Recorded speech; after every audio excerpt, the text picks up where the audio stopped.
Morning বন্ধুরা, তোমরা সবাই কেমন আছো? আমি ময়ূক আর তোমাদের সকলকে স্বাগত বিং এমবির নতুন একটা ট্রাভেল সিরিজে। আজকে একটা নতুন উইকেন্ড, আর এই উইকেন্ডে আমরা আজকে বেরিয়ে যাচ্ছি একটা নতুন ডেস্টিনেশনের উদ্দেশ্যে। হ্যাঁ, ডেস্টিনেশনটা অবশ্যই নতুন নয়, বাট আমরা অনেক দিন পর যাচ্ছি, তাই জন্য আমরা প্রচন্ড রকম এক্সাইটেড। লাস্ট আমরা সেই বেরিয়েছিলাম মার্চ মাসে, সেই দোলের সময়। আগের সিরিজগুলো যারা দেখেছেন তারা ব্যাপারটা রিলেট করতে পারবে। কেওনঝড় গেছিলাম আমরা। আশা করি আপনারা সেই ব্লগগুলো দেখেছেন, কারণ আপনারা প্রচুর ভালোবাসা এবং সাপোর্ট দিয়েছেন ওই ব্লগেতে। আর যারা দেখেননি, ওপরে আই বাটনে লিঙ্ক দেওয়া রইল, অবশ্যই কিন্তু দেখবেন। আশা করি এবারেও আপনারা সেম সাপোর্ট আর ভালোবাসা দেবেন। আর এবারে অ্যাজ ইউজুয়াল আমি তো যাচ্ছি, আমার সাথে আমার মিসেস যাচ্ছেন, আর যাচ্ছে আমাদের গোপাল। বাট এছাড়াও আমাদের কিছু ফ্যামিলি ফ্রেন্ডস এবার আমাদের সাথে জুটছে। তো ব্লগটা কিন্তু খুব ইন্টারেস্টিং হবে এবং আমরা খুব মজা করব। রাস্তায় যেতে যেতে কি খাচ্ছি, কিভাবে যাচ্ছি, রাস্তার কন্ডিশন কি রকম আছে, সমস্ত আপনাদের সাথে শেয়ার করব। সো চলুন, আর দেরি করব না, অলরেডি অনেক লেট হয়ে গেছে। বাকি কথা আপনাদের সাথে রাস্তায় যেতে যেতে হচ্ছে।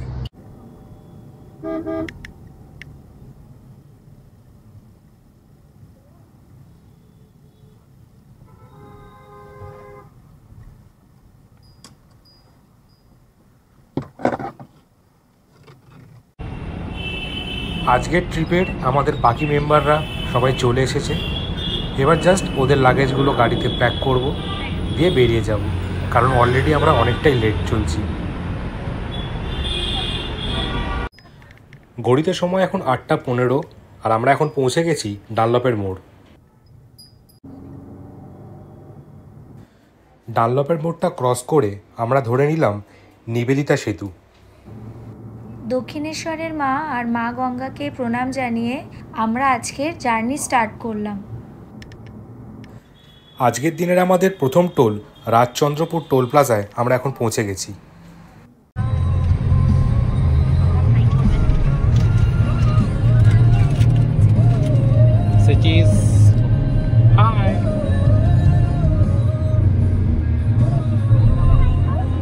আজকে আমাদের সাথে ট্রিপে আছে মনীষা, সৌমেন আর ওদের ছোট্ট মেয়ে ঝুম। করতে হবে, প্রশ্ন করবে না কেন করছি।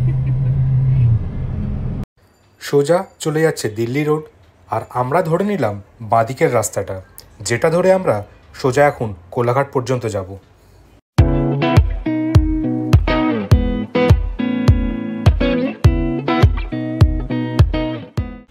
দেখতে দেখতে আমরা এখন পৌঁছে গেলাম আজকের দিনের আমাদের দ্বিতীয় টোল প্লাজা ধুলাগড় টোল প্লাজাতে। টোলটা পেরিয়েই একটা চায়ের দোকান দেখে আমরা সেখানে গাড়ি দাঁড় করালাম চা খাবার জন্য একটু।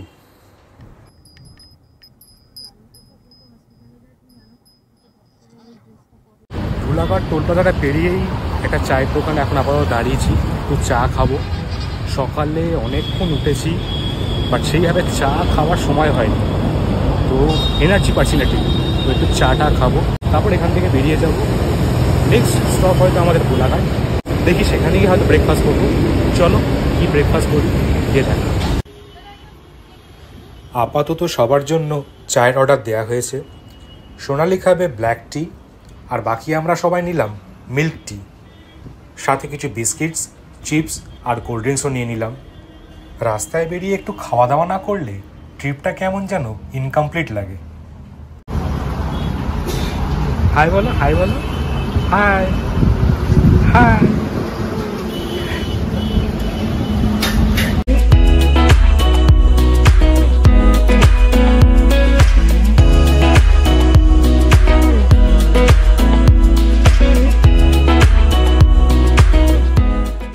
আমরা এখন ক্রস করছি কোলাঘাট ব্রিজ। আমি এর আগেও বহুবার কোলাঘাটের এই ব্রিজটার ওপর দিয়ে পাস করেছি, কিন্তু কোনোবারই পাশের এই রেল ব্রিজটা দিয়ে ট্রেন পাস করতে একবারও দেখিনি। এই প্রথমবার এটা আমি দেখলাম কিন্তু, আর ব্যাপারটা কিন্তু বেশ এক্সাইটিং। পেরোচ্ছি এখন আমরা কোলাঘাট। ভেবেছিলাম ব্রেকফাস্টটা এখানেই সেরে নেব, কিন্তু পাশের দোকানগুলোয় গাড়ির লম্বা লাইন দেখে প্ল্যানটা একটু চেঞ্জ করলাম। সোজা রাস্তাটা চলে যাচ্ছে খড়গপুরের দিকে। ওড়িশা ঝাড়খণ্ড যেতে গেলে ওই রাস্তা ধরেই যেতে হয়। আমরাও মার্চ মাসে যখন কেওনঝড় গেছিলাম ওই রাস্তা দিয়েই গেছিলাম। আমরা এখন বাদিকের রাস্তাটা ধরে মেছেদা পেরিয়ে সোজা নন্দকুমার পর্যন্ত যাব। সোনাপেটিয়া টোল প্লাজার একটু আগে রয়্যাল ল্যান্ডমার্ক রেস্টুরেন্টে আমরা এখন ব্রেকফাস্টের জন্য দাঁড়াবো। এই রুটে ট্রাভেল করলে ব্রেকফাস্ট করার জন্য আমি অলওয়েজ এখানেই দাঁড়াই। কোলাঘাটের কোলাহল এড়িয়ে চটপট ব্রেকফাস্টটা সারতে চাইলে আপনারাও এটা একবার ট্রাই করে দেখতে পারেন।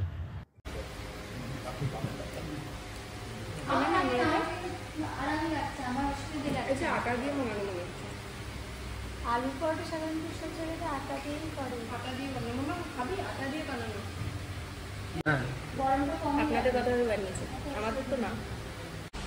ব্রেকফাস্টে আমি, সোনালি আর ঝুম নিলাম মশালা ধোসা, মনীষার জন্য ছিল আলুর পরোটা, আর সৌমেন নিয়েছিল কচুরি।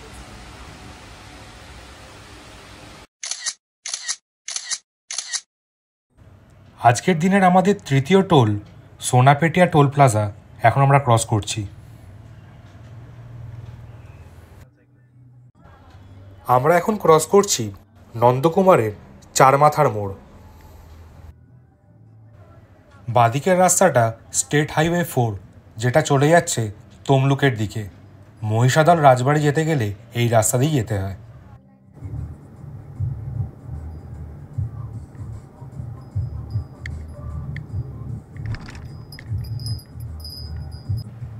আমরা এখন পেরোচ্ছি হলদি নদীর ওপরে মাতঙ্গিনী সেতু।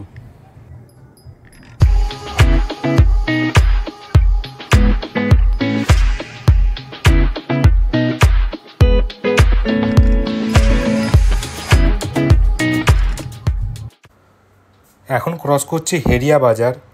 রোববারের বাজার বলে যথেষ্ট রাস্তায় জ্যাম আছে আর লোকেরও প্রচুর ভিড় আছে। তার মধ্যেই বড় বাসগুলো রাস্তার মধ্যেখানে এমনভাবে দাঁড় করিয়ে রাখে যে পাশের গাড়ি পাস করার জায়গা থাকে না।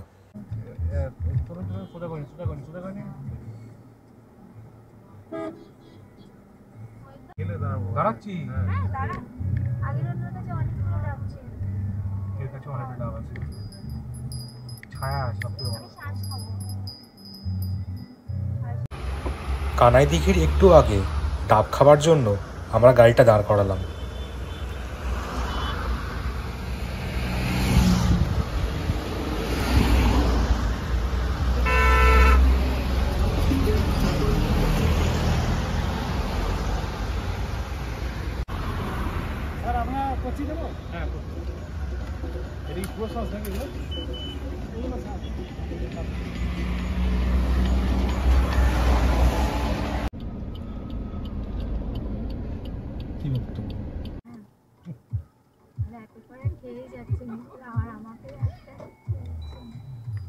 কার গেট খোলা?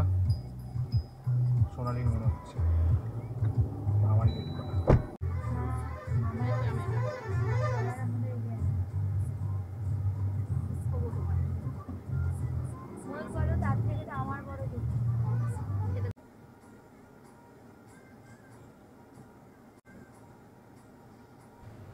কানাই দিঘির কাছে রাস্তার অবস্থাটা একবার দেখুন।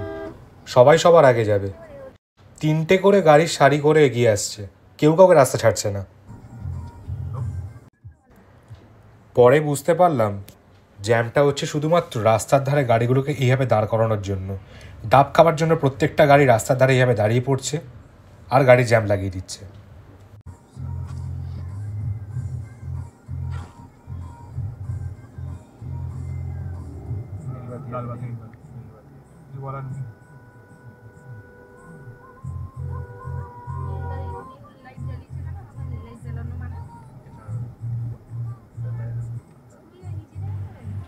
দেখুন একবার রাস্তার অবস্থাটা, একটা গাড়িও কোনো লেন মেনটেন করছে না।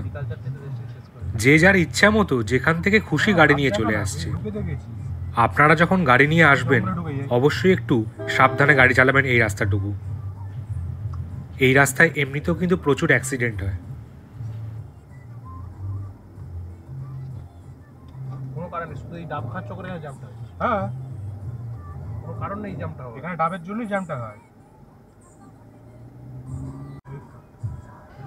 আমরা এখন ক্রস করছি নাচিন্দা মন্দির। সতীপীঠ পড়বে এই মন্দিরটি এই চত্বরের বেশ জাগ্রত মন্দির। আজকে রবিবার, এই ছুটির দিনে প্রচুর লোক কিন্তু এখানে পুজো দিতে এসছেন। সেই কারণে এই জায়গায় বেশ ভালোই গাড়ির জ্যাম লেগেছে।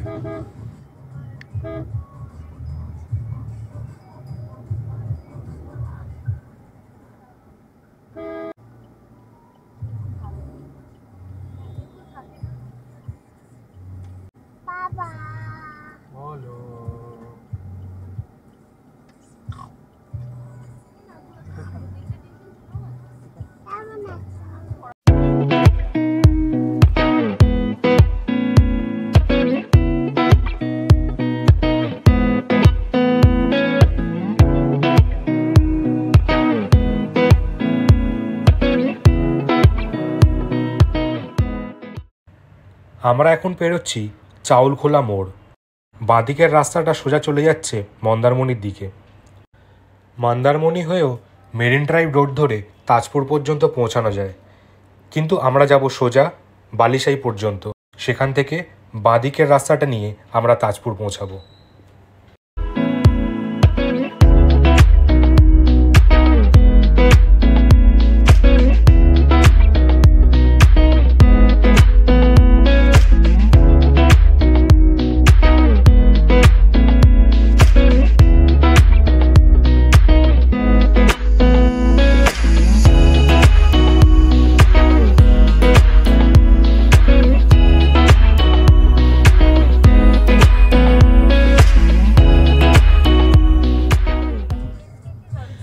আমরা পৌঁছে গেছি বালিশাই মোড়।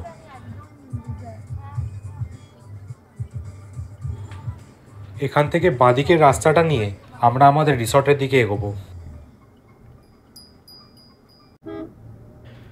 লাস্টবারও যখন এসছিলাম রাস্তার কন্ডিশন যথেষ্টই খারাপ ছিল, কিন্তু এখন রাস্তার কন্ডিশন খুবই ভালো। আপনারা নির্দ্বিধায় গাড়ি বা বাইক নিয়ে তাজপুর আসতেই পারেন এখন।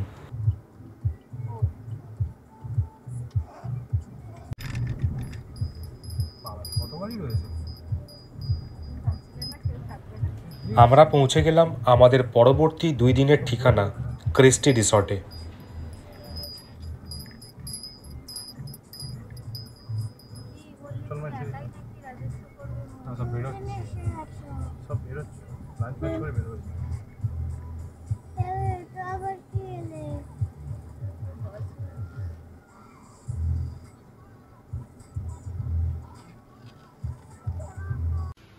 আমরা এখন রয়েছি ক্রিস্টি রিসর্টের রিসেপশন এরিয়াতে।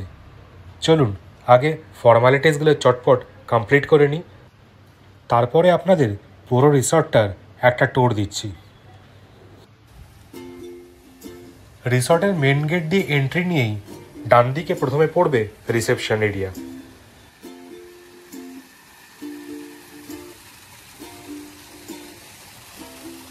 বাঁদিকে রয়েছে বেশ সুন্দর একটা ফাউন্টেন।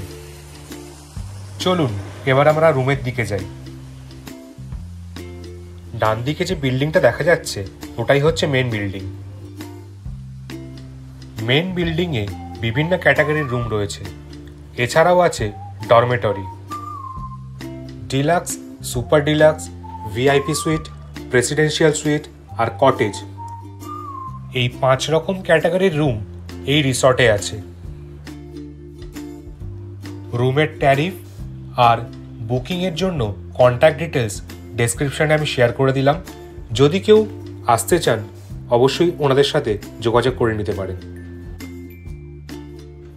কটেজ রুমগুলো আলাদা বিল্ডিংয়ে। এই কটেজ রুমগুলোর ডান দিকেই রয়েছে রিসর্টের রেস্টুরেন্ট। রিসর্টের চারপাশটা বিভিন্ন রকমের ফুল গাছ দিয়ে খুব সুন্দরভাবে সাজানো। ডান দিকটায় রয়েছে একটা কিডস প্লে এরিয়া। এই রাস্তাটা ধরে সোজা গেলেই আছে একটা ওপেন গ্রাউন্ড, আর তারপরেই রয়েছে রিসর্টের সুইমিং পুল।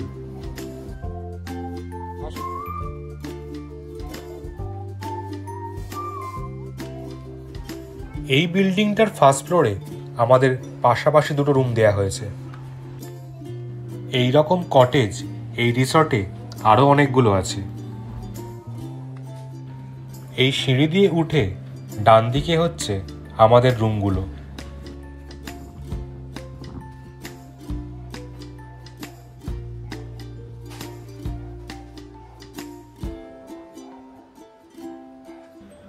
কটেজের সামনের কমন ব্যালকনিটা থেকে রিসর্টের লন এরিয়া আর সুইমিং পুলের খুব সুন্দর একটা ভিউ পাওয়া যায়। আমরা এসে গেছি আমাদের রুমের সামনে। হোটেলের চেক ইন আমরা করে নিয়েছি। চলুন রুমটা নোংরা হওয়ার আগে একটা রুম ট্যুর দিয়ে দিই। রুমে ঢুকেই ডান দিকে রয়েছে একটা বড় এলইডি স্ক্রিন, পাশে একটা জানলা, এখানে একটা বড় সাইজের বেড যেখানে 3 জন আরামসে শুতে পারবে। রুমের এই পাশটায় রয়েছে একটা ড্রেসিং মিরর, সাথে একটা টেবিল, 2টো চেয়ার। এখানে আপনারা সন্ধেবেলার খাবার, ডিনার, ইভেন লাঞ্চও করতে পারবেন। এছাড়া রুমে বিশেষ কিছু নেই, বাট দুজনের থাকার জন্য যথেষ্ট। চলুন বাথরুমটা একবার দেখা যাক। বাথরুমটা মোটামুটি স্পেশিয়াস। বাথরুমে ঢুকি মা দিকে একটা মিরর রয়েছে, সাথে একটা অ্যাটাচ বেসিন, এখানে ওয়েস্টার্ন টয়লেট এবং অবশ্যই গিজারের ফেসিলিটি আছে। বাথরুমটা খুব একটা ছোটও নয়, বাট ঠিক আছে, অসুবিধা নেই। সবথেকে বড় কথা, বাথরুমটা পরিষ্কার।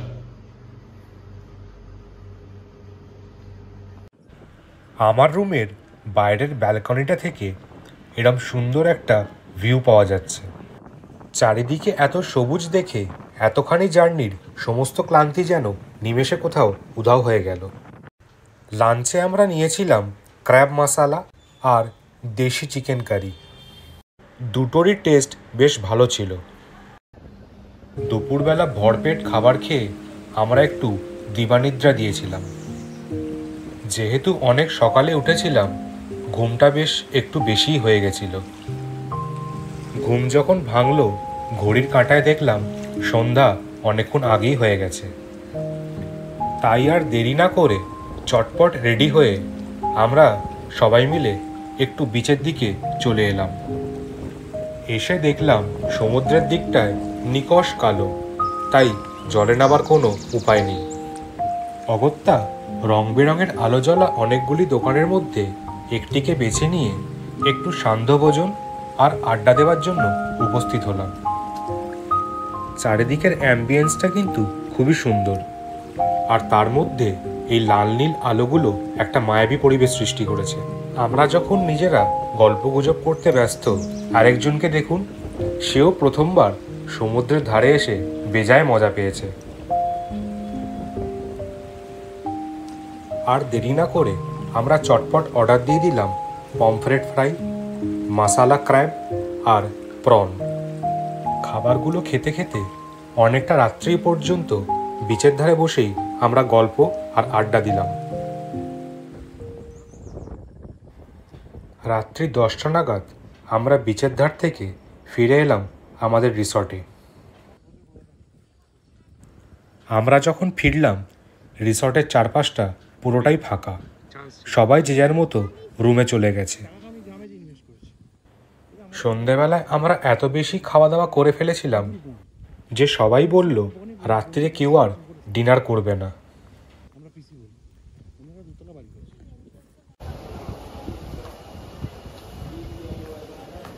ঝুমের জন্য কিছু খাবারের ব্যবস্থা করে আমরা সবাই নিজেদের রুমের দিকে ফিরতে লাগলাম। রাত্রিবেলায় রিসর্টের অ্যাম্বিয়েন্সটা কিন্তু আরও সুন্দর লাগছে। চারিদিকের সমস্ত আলো জ্বলে উঠেছে, আর বেশ সুন্দর একটা আলো আঁধারি মায়াবী পরিবেশের সৃষ্টি হয়েছে। আমরা আবার গল্প করতে করতে নিজেদের রুমের দিকে ফিরতে শুরু করলাম।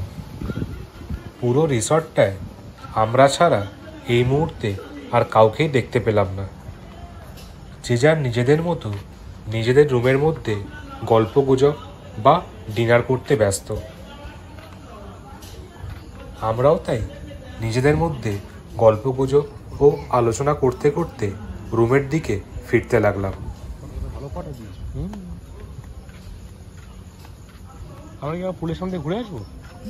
চলো, এই ট্যাম্পোলিনে কে চাপবে?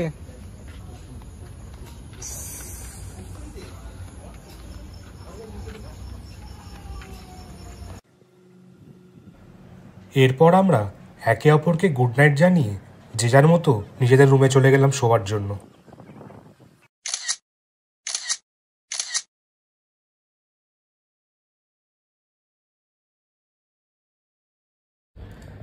Good morning. ঘড়িতে বাজে 8:20 আর জাস্ট ঘুমটা ভাঙলো। কালকে শুতে শুতে রাত্রে অনেকটাই লেট হয়ে গেছে, তাই জন্য আগে সকালে উঠতেও লেট। তো চলো আর দেরি করব না, একটু ফ্রেশ হয়ে নিই, তারপরে তোমাদের সাথে ব্রেকফাস্ট টেবিলে গিয়ে আবার কথা বলছি। চটপট ফ্রেশ হয়ে আমরা নিচে নেমে এলাম। রেস্টুরেন্টে বুফে কাউন্টার অলরেডি 8টা থেকে স্টার্ট হয়ে গেছে আর এখন বাজে 9:30।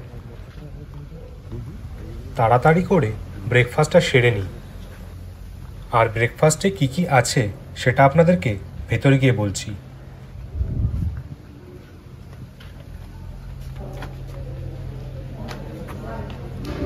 আমরা যেহেতু অনেকটাই লেট করে ফেলেছি, তাই রেস্টুরেন্টে বেশ ভিড় হয়ে গেছে।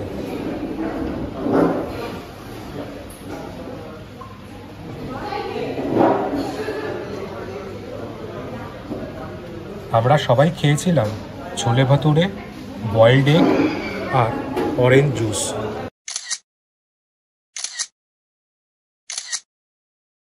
ব্রেকফাস্ট করে এসে আমরা বাইরের লনটায় একটু বসলাম। ঝুম তো পুলে যাবার জন্য বায়না শুরু করে দিয়েছে অনেকক্ষণ ধরেই। এরপর আমরা যে যার রুমে চলে গেলাম সুইমিং কস্টিউম পরে রেডি হবার জন্য।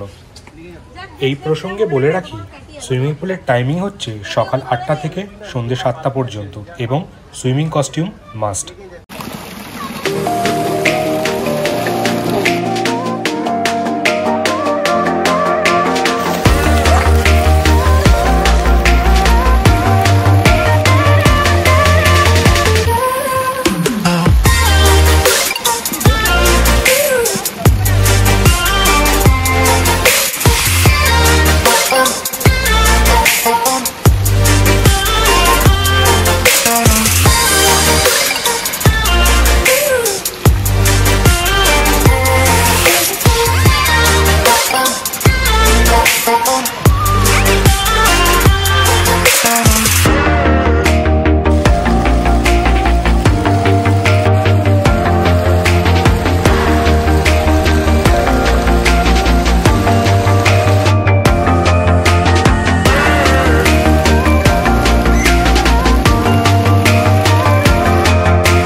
আজকে আমাদের লাঞ্চে ছিল ভাত, ডাল, আলু পোস্ত আর দেশি চিকেন কারি।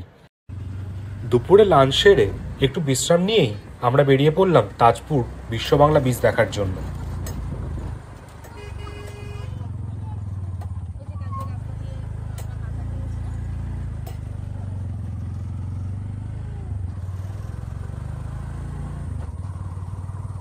হোটেলে বলে আমরা একটা অটো আনিয়ে নিয়েছিলাম।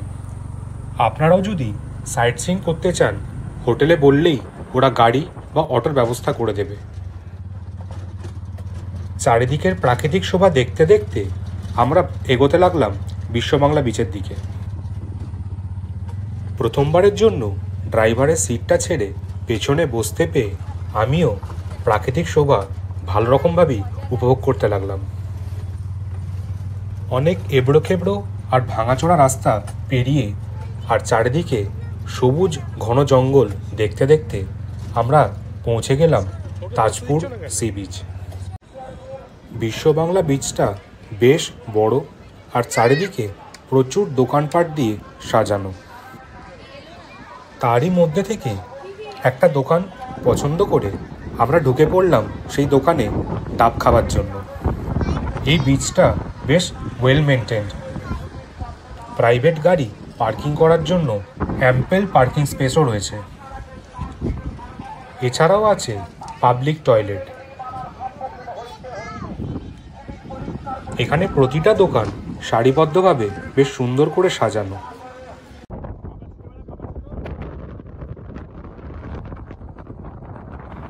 আমরা এখন নেমে পড়েছি মেন বিচটাতে। যদিও এখন ভাটা, তাই জল বহু দূরে। ঝুম তো এরকম খোলা জায়গা পেয়ে আনন্দে আত্মহারা। আর সৌমেন তখন ব্যস্ত চারিদিকের প্রাকৃতিক শোভাকে ক্যামেরাবন্দি করতে। ঝাউবনের পেছনে তখন সূর্য অস্তাচলে, আর সেই শোভা আমরা বেশ উপভোগ করছিলাম।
সমুদ্রের ধারে অনেকক্ষণ ঘোরাঘুরি করার পরে একটু চা খাবার জন্য আমরা একটা শ্যাকে গিয়ে পৌঁছালাম।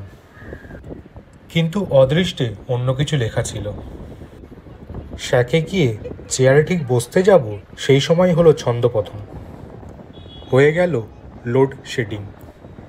অগত্যা চা খাবার ইচ্ছেটাকে সেই মুহূর্তের জন্য দমন করে আমরা হাঁটতে লাগলাম সি বিচের দিকে। দিনের আলো যখন ছিল তখন তো মনের সুখে হাঁটতে হাঁটতে বেশ অনেকটাই চলে এসেছিলাম। এখন ফেরবার সময় চারিদিকের এই নিকষ কালো অন্ধকারটা মনকে দুশ্চিন্তাময় করে তুলল। সব থেকে বড় দুশ্চিন্তা হচ্ছিল জোয়ারের সময় যদি জল বাড়তে বাড়তে আমাদের কাছ অবধি পৌঁছে যায়। তখনও পার অনেকটাই দূরে, আমরা যদি পার পর্যন্ত পৌঁছাতে না পারি। বাঁ পাশটাতেও রয়েছে ঝাউবন, যেখান থেকে ফেরার জন্য কোনো রাস্তা নেই। সুতরাং ফিরতে হলে আমাদেরকে ফিরতে হবে এই বিচের রাস্তা ধরেই। সাথে রয়েছে একটা ছোট বাচ্চা, চিন্তাটা তার জন্য আরোই বেশি। চারিদিকে বিন্দুমাত্র আলো নেই, তাই আমি আর সৌমেন আমাদের মোবাইলের ফ্ল্যাশ লাইটটা জ্বালিয়ে দ্রুত গতিতে সবাইকে নিয়ে পাড়ের দিকে এগোতে থাকলাম। বাকিদের কি হচ্ছিল বলতে পারবো না, বাট সেই মুহূর্তে আমার মনের মধ্যে একটা চোরা স্রোত বয়ে চলেছিল।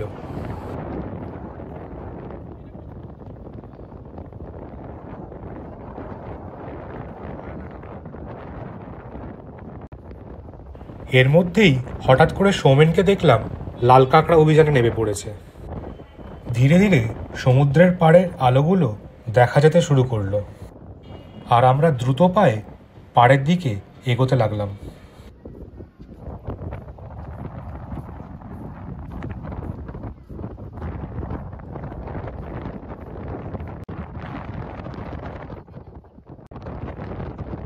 সৌমেনের এসবে কোনো ভ্রুক্ষেপ নেই। ও দেখি মনের সুখে কাঁকড়া খুঁজেই চলেছে। শেষ পর্যন্ত আমরা পাড়ে এসে পৌঁছালাম আর একটা স্বস্তির শ্বাস নিলাম। সেদিনকে আমরা ইভিনিং স্ন্যাক্স আর ডিনারটা রুমেই অর্ডার করে নিয়েছিলাম। সেই দিনকে আমরা তাড়াতাড়ি ডিনার করে শুয়ে পড়েছিলাম, কারণ পরের দিন আমাদের ফেরার পালা। Good morning. আমরা চলে এসেছি রেস্টুরেন্টে ব্রেকফাস্ট করার জন্য। চটপট করে ব্রেকফাস্টটা সেরে নিই, কারণ আজকে আমাদেরকে ফিরতে হবে কলকাতায়। আমরা সবাই খেলাম আলুর পরোটা আর সবজি, সাথে বয়েলড এগ।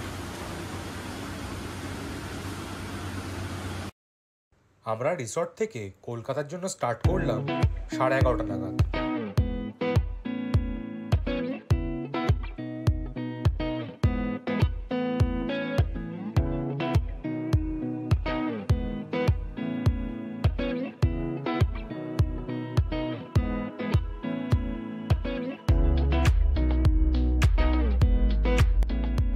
মধ্যিখানে আমরা কোলাঘাটে দাঁড়ালাম লাঞ্চ করার জন্য। বিকেল 4:30 নাগাদ আমরা বাড়ি পৌঁছেছিলাম। ব্লগটা যদি আপনাদের ভালো লেগে থাকে তাহলে অবশ্যই লাইক করবেন, সবার সাথে শেয়ার করবেন আর কমেন্টস করে জানাবেন যে আমাদের ব্লগগুলো আপনাদের কেমন লাগছে। আর চ্যানেলটা সাবস্ক্রাইব করে আমাদের পাশে থাকবেন, যাতে পরবর্তী ভিডিওগুলো বানানোর জন্য আমরা মোটিভেশন পাই। আমাদের পরবর্তী সিরিজ খুব শীঘ্রই আসছে। সবাই ভালো থাকবেন ও সুস্থ থাকবেন।